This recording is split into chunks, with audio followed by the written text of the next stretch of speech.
The most important message for the Portuguese citizenry, for the consumers, is just about the power that consumers have to make a change when it comes to sustainable production and consumption. Supermarkets would tell you they would supply sustainable products if consumers demand it. And I think it's about recognizing that you have the power to make a change towards a more sustainable future. This week we had such a fantastic trip. It was packed with a lot of engagements with civil society organizations, just because we wanted to build a solidarity and a camaraderie towards getting broader support for the issue of fair and sustainable supply chain.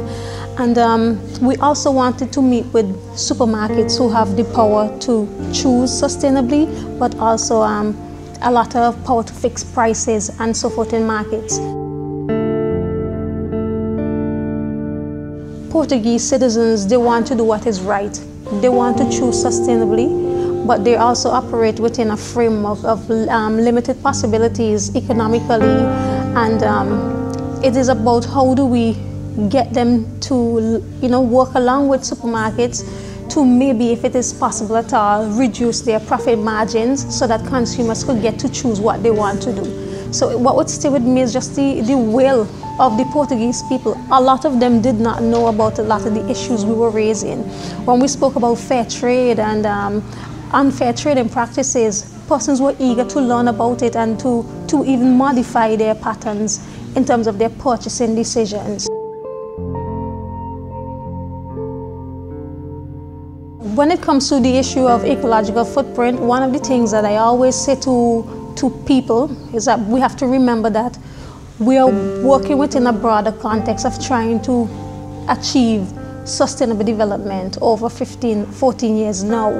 And that means that a balance must be struck at some point between the economic, the social, and the environmental. So while it is fine to consider the issues of ecological footprints and to buy local, the issue is about how do we also not displace other producers who depend on the commodities that they supply that are also meeting sustainable practices as well.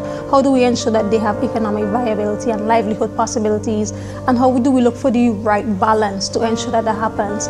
My concern with ecological footprints has always been the produce that would come from outside would come on planes or on transport systems with other things. They would come with tourists, with people who are generally traveling.